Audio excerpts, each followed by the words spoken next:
Running Sentences presents The Murderous Yacht. Part 4. Destruction and Mayhem. An answer lies before them, but is it the one that the detectives are willing to accept? This story is a work of fiction. Any names, characters, businesses, events, and situations within this story are products of the author's imagination. Any resemblance to real or created characters, from stories, real life, real situations, businesses, events, and so on, is purely coincidental. This story is narrated and written by Michael Honnery. Copyright 2023, Michael Honnery. All rights reserved. The foursome stood in the ballroom across from the robot that had been chasing them throughout the ship. They were in a bit of a standoff, waiting for more information on how they were the killers.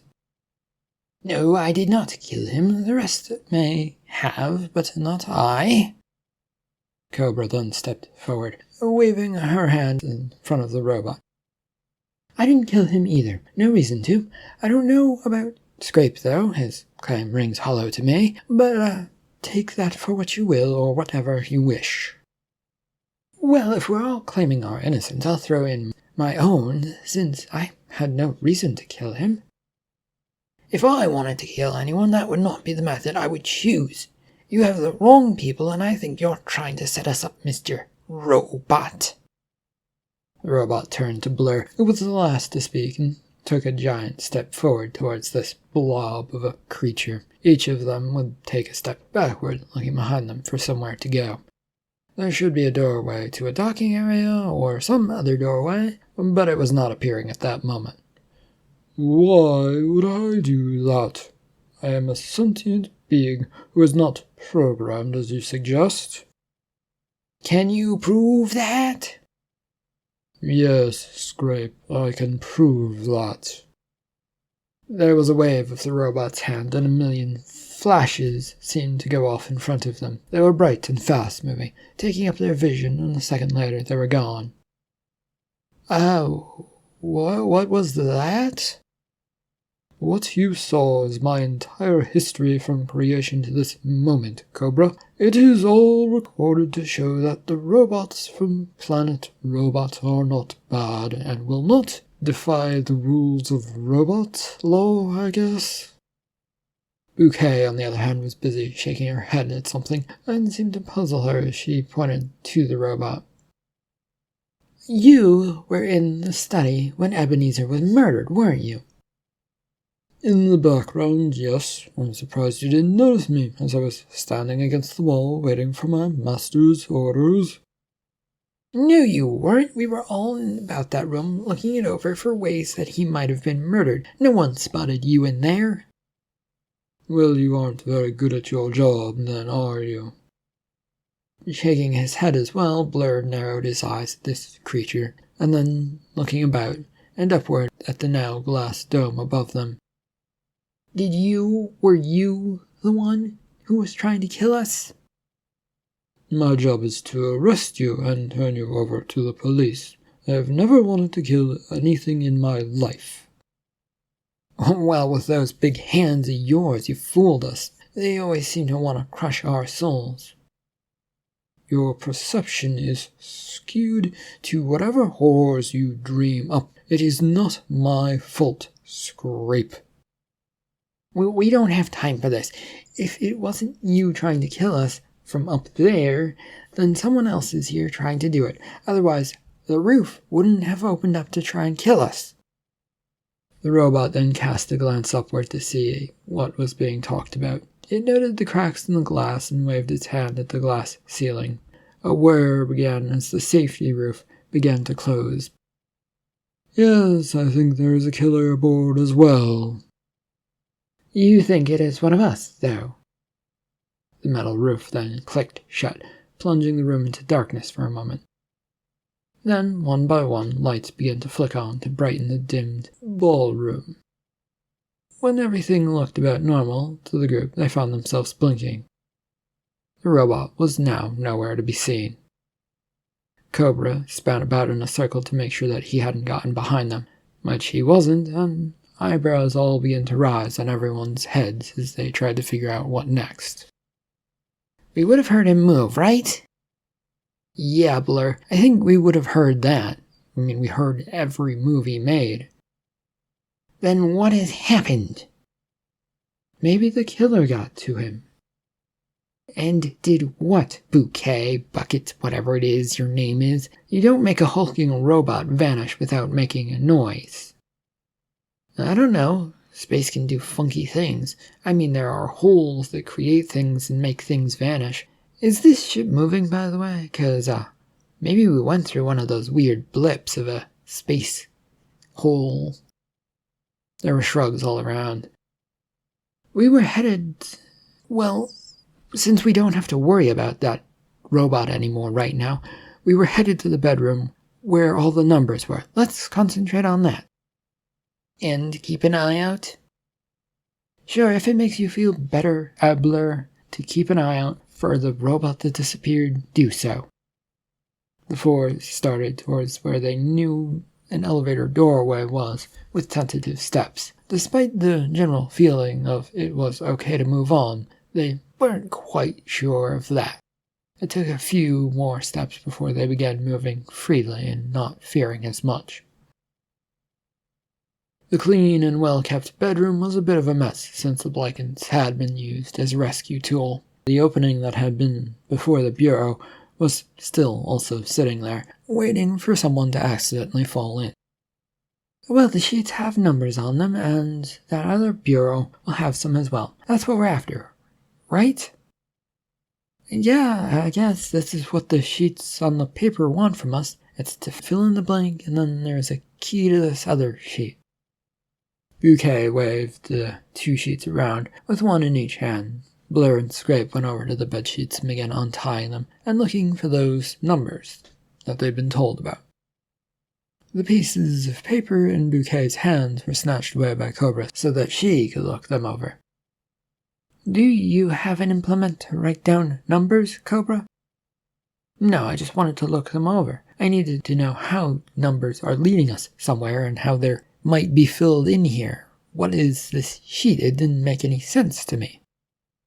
Bouquet shrugged, decided to just let her have it, and then went off to see if she could find a pen or a pencil somewhere around here, since she also didn't have a writing implement at the moment. First number is 10 from this top-looking sheet, maybe. Well, I have 3 here. There was a bit more rummaging between the two men as they found the last number on the sheet. And 23. The two looked at Cobra, expecting her to do something. She, however, was completely wrapped up in the paper. Not a lick of attention was paid to them. I have found a pen, by the way. Maybe it will be a help. The puzzled and worried expression of Cobra only deepened as Bouquet came over and offered it. None of this makes sense to me. These answers and these clues don't line up. I know. I've been looking over them and can't figure them out. They are, however, all we have at the moment, so if you don't mind, write down the numbers in the spaces. Cobra looked up, snatched the pen away in annoyance, and then glared over at the other two. I need to know how many apples does it take to make a horse happy, with the number being divisible by 9. Well, the only numbers we have so far are 10, 3, and 23. The number 3 was almost written down, but Cobra stopped herself. She looked down at the sheet to see there was a lot of questions, and something in her mind told her that they may or may not repeat. So maybe get the numbers all first. Is that all of them? Or I don't think some of these will fit in some of the answers. No, wait, I remember the bureau. Right. I said that before, or did you say that before, Bouquet? Why is no one listening to me? What is going on? In a rush, Bouquet was over and throwing up in the drawers to find the numbers she was looking for. It didn't take long before she had them. 245, 12, 4, and 5. 45 also goes into 9 easily. That gives us 2 potential answers for the first question. How many questions do we have, since we have 8 numbers, is it? Cobra looked down on the paper, counting but not saying the numbers out loud as she went. Then looked up again. 20 questions that need numbers. And there is a key that says which numbers are important, right? She looked down again quickly, studying what was written for a few seconds. Kind of. It's another puzzle of finding and adding and then subtracting numbers. Well, no time to waste. How many apples would make a horse happy? They paused to think. More would make it happy. Besides, have you ever seen a horse? They eat so much stuff. They settled on that number and began getting the other numbers to fit into the questions one by one. They were all equally nonsensical. It asked for a number between 3 and 6. What number is the highest, and so on. There was a bit of wrangling, but they got the sheet filled out in total. Now to the decipher key, right, Bouquet? That will probably only make things more complicated. Shush, Blur, we don't need more negativeness about this messed up situation. Then get on with it, Cobra.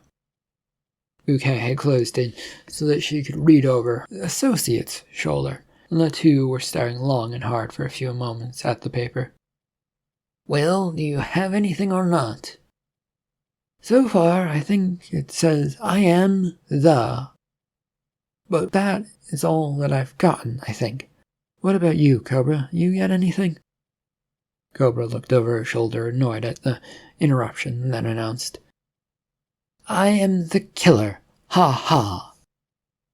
Wait, are you confessing? No, I'm not. No, I am not, you numbskull. This is what is on the paper. What does it mean, then? Somebody's confessing. Well, I think it is rather obvious. The person who set this all up is the killer. Do you mean, Cobra, that you think Ebenezer killed himself? With a nod of her head, Cobra pointed towards Bouquet.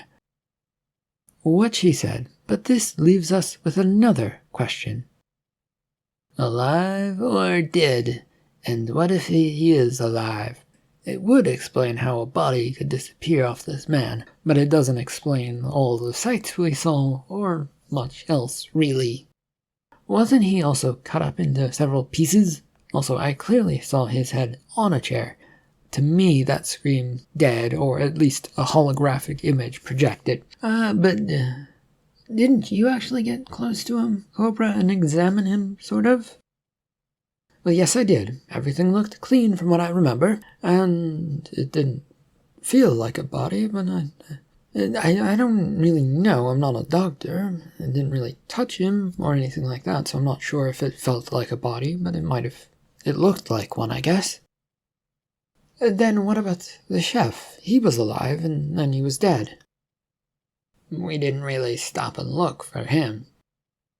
Should we go back to the kitchen and check it out? Perhaps he actually survived. Before we do that, though, Blur, let's think for a minute. The cops are coming, and what do we have as evidence that shows that we did not commit a crime? All we have is a piece of paper with numbers on it, but that isn't going to be very convincing, I fear. Stumped by what Cobra and Scrape had pointed out, they all fell quiet while inching their way towards the door. Scrape was keeping an eye on Cobra and Bouquet, as they both sort of had confessed to being the killer. He didn't trust them since only they had seen the paper. Well, what are we going to tell the cops when they arrive, by the way?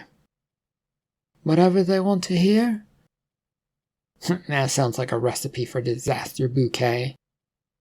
I don't care that much since we don't have proof of anything, really, Mr. Blur. We're likely all to wind up in jail if we're not careful. There's no body that we know of other than the potential chef, and no evidence of actual wrongdoing, so who knows if they'll just arrest us for invading or murder or what.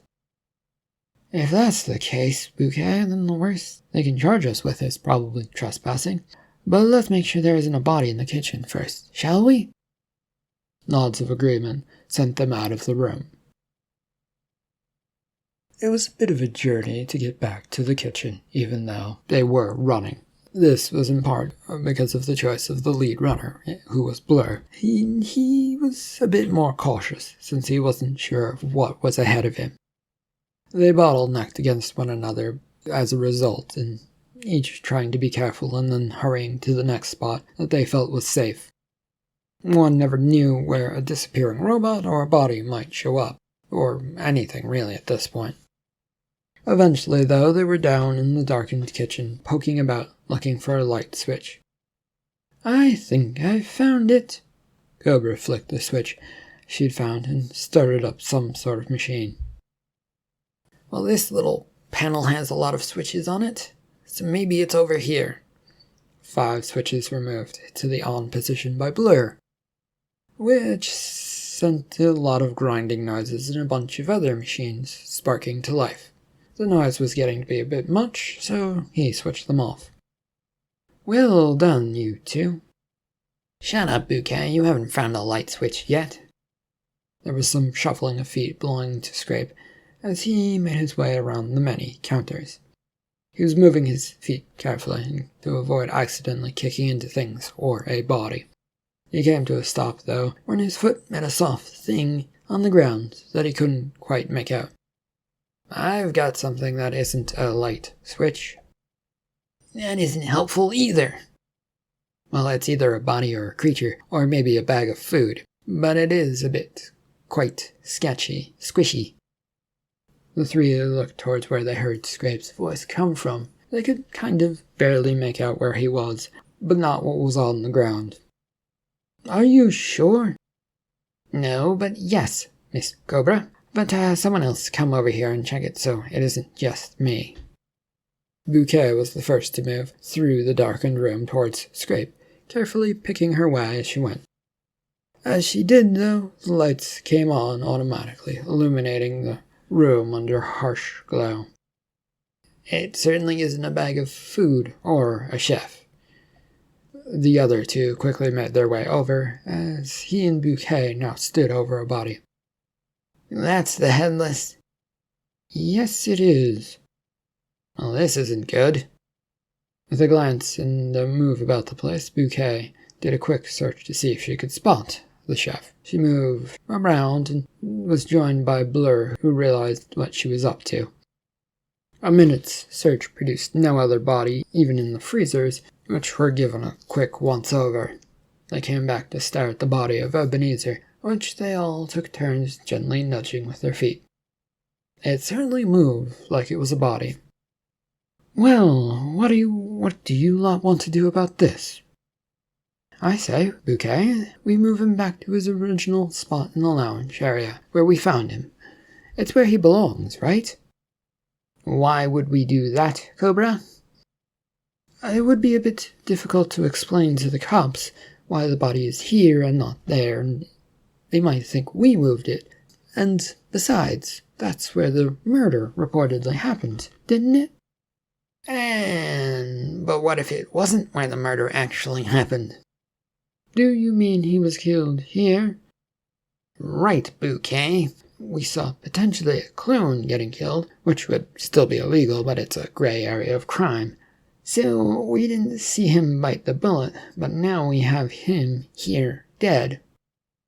But this could be another clone if that's the case in the first place.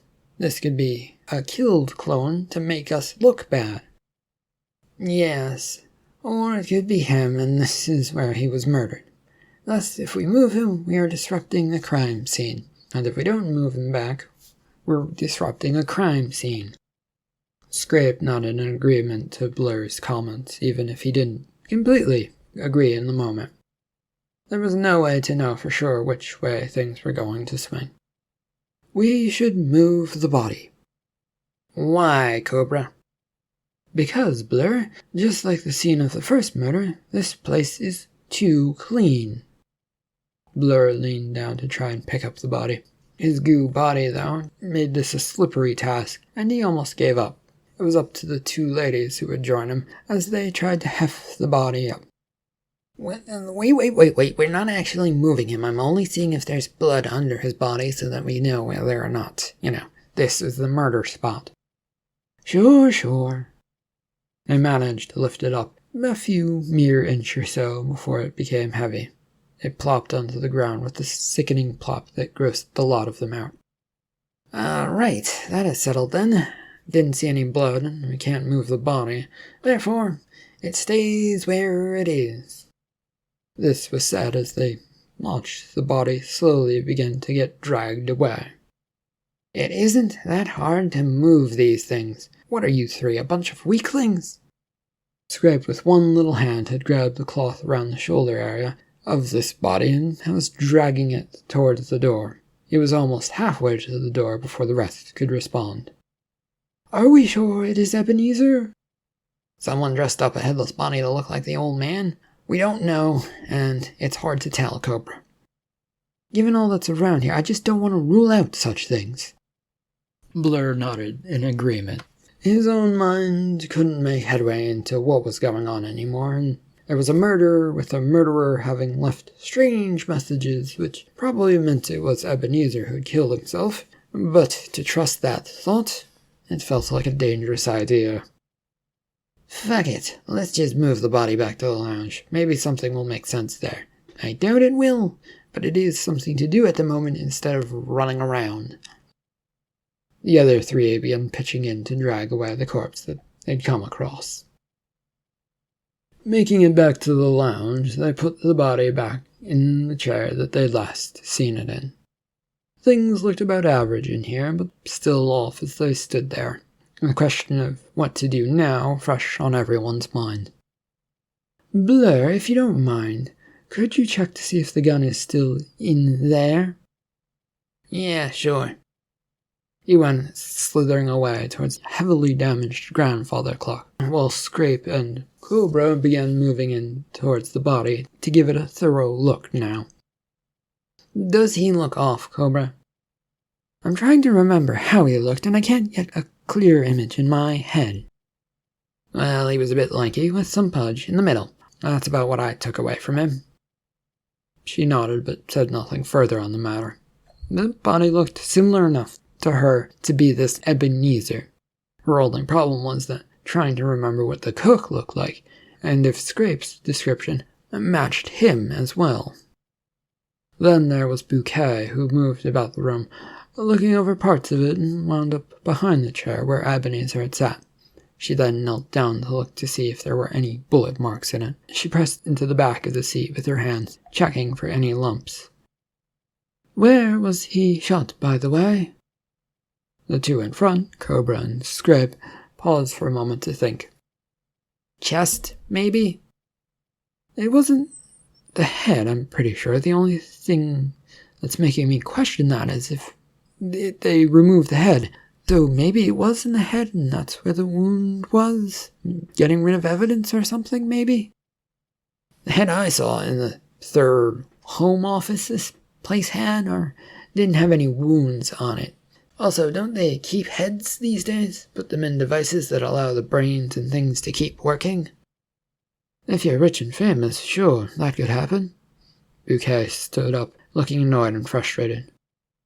There should be exit wounds from the body into the chair, unless the gun wasn't powerful enough. Blur, did you find anything about the gun? He came snaking his way back out and became a bigger shape, holding the firearm in his newly growing arm. It looked much like they'd last seen it, shiny and new. The Mark V bullet laser blaster, a powerful weapon in a neat, tidy package. I remember the jingle for it well, now that I think about it. A bullet to blast through any big target, or something like that. They looked at the gun being held out in his hand. Are we 122% sure that that's the weapon? Pretty sure now that it's up close, and not in the clock. There was an interesting device attached to it, by the way. When the clock struck a certain amount of time, the gun would have its trigger pulled twice. He moved to eject a clip from the gun, which was done in a smooth enough motion. It came out of the bottom, and he began to count the shells as he slipped them from the clip that held them in there. 7 in total came out. Was that 7? Blur, do you happen to know how many bullets that type of gun carries? Was it in the jingle you spoke of? No, that was not in the jingle, Bouquet. Most of these types of pistols, though, contain 10 shots. It can vary. My own gun, which is not with me, happens to carry 8. The group was now crowding around the held-out gun while looking between it and the collected shells that had fallen to the ground, after having slipped through Blur's gooey body. Where does that leave us, though? Nowhere, and with no hint as to why any of this is occurring. It's all suspicion, though, and we were supposed to find out what we found. You're saying that this was a scavenger hunt, so to speak, Bouquet? We were led around because... They all figured and landed on the same answer, but let the moment of quiet linger. Well, we prove we can put together what was done by the man who claimed someone wanted to kill him, but why kill himself? Did he kill himself? It doesn't add up to anything yet other than a weird test. Yes, if he killed himself, that's the question that now needs to be answered. So, Bouquet, we need to find a man who probably knows every inch of his own ship, and can hide from us. We also still must worry about that robot as well, since we don't know where it went off to. And well, those are all great ideas. Where would we start looking? Blur? Cobra? Bouquet? Bucket? Whatever you want to call yourself?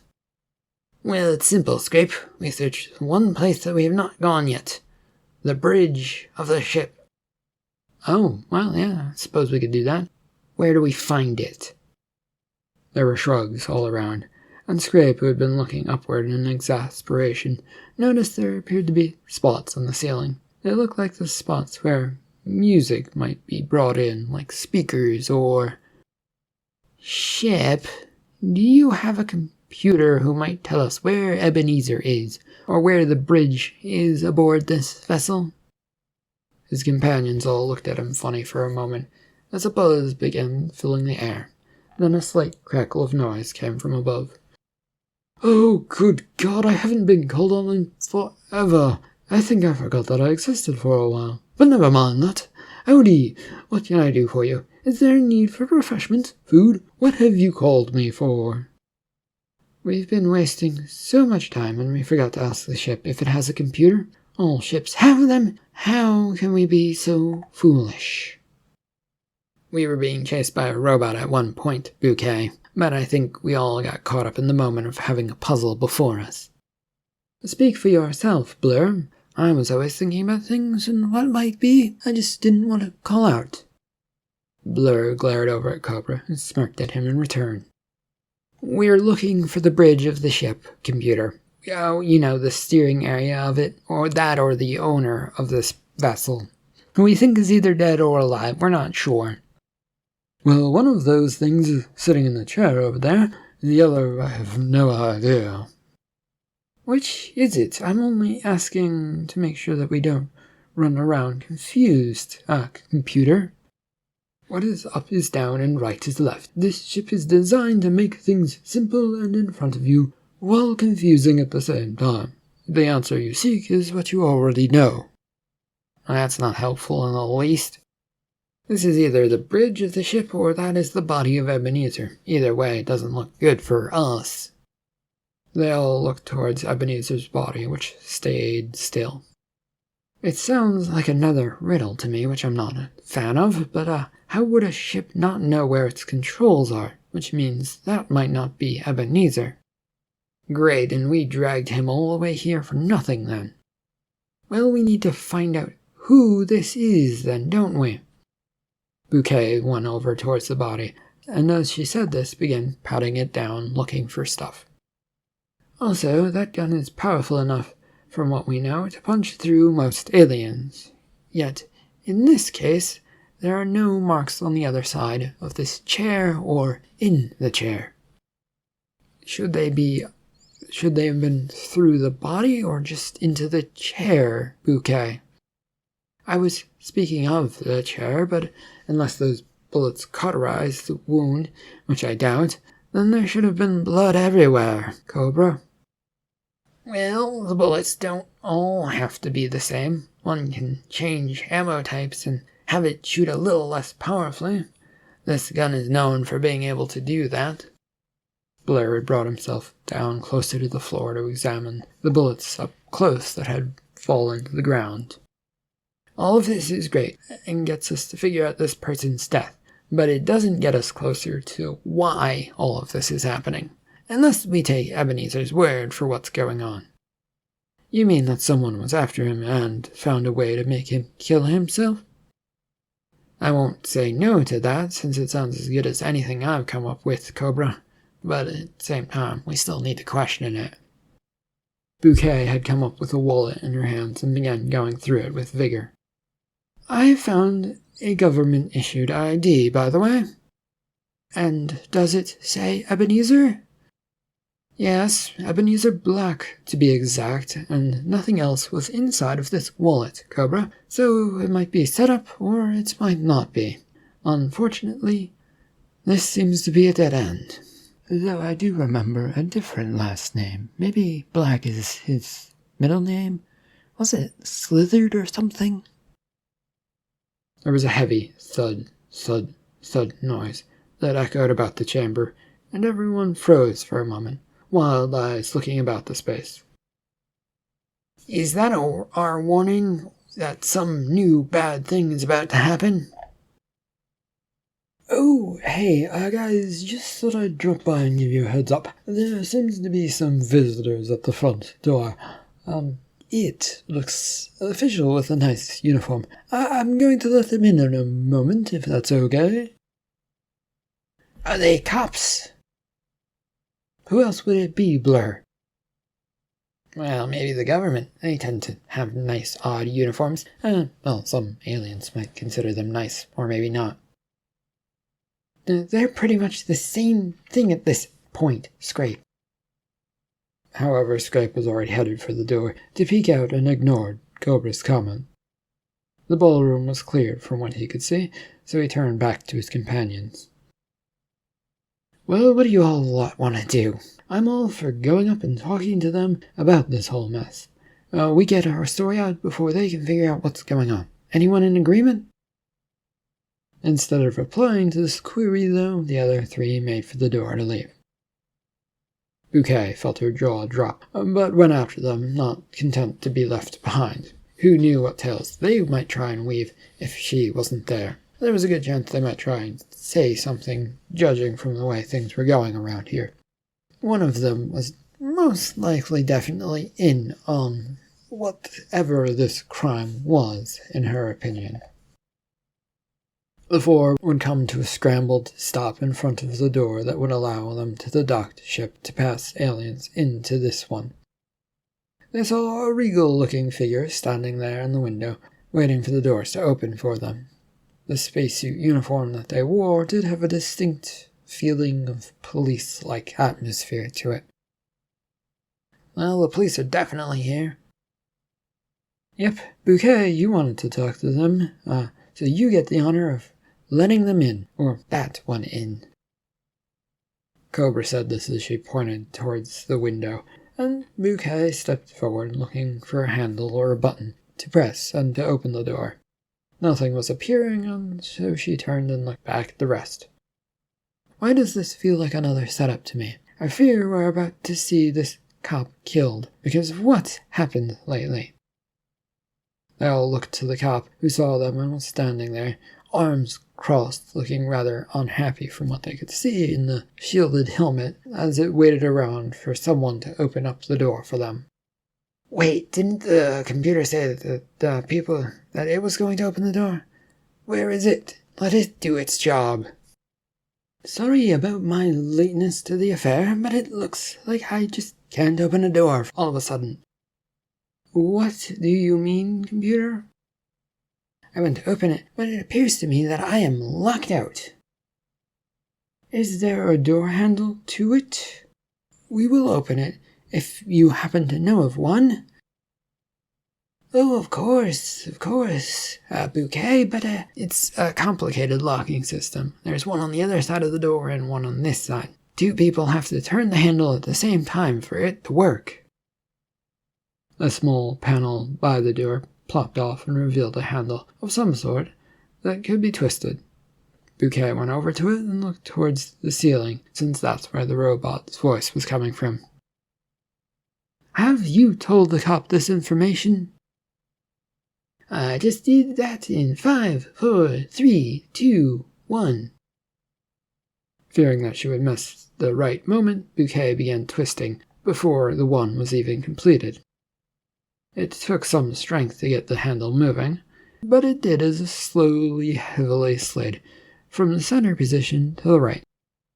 A hiss of noise followed as the door slid open, and this police officer marched in, looking at all of them for a second. He then began removing his helmet as the door began sliding shut behind him, though he was struggling with it, but he would not be defeated by it. And Detective Officer News, there was a report of a murder aboard this luxuriously stupid yacht. A Mr. Ebenezer, who is president of the Galactic Congress, or reportedly did, or that is what I heard. That is what the ship told me, so what do any of you have to say to this? It wasn't us. Yes, as Scrape says, though it might have been one of us, but we're not certain. We just know that I'm proclaiming my innocence. We have no evidence of any murder actually occurring here, so, no murder has happened. Also, things aren't as they appear. This Detective News looked at them rather puzzled and confused, trying to take in the rapid-fire responses. End of Part 4 of The Murderous Yacht. Thank you for listening.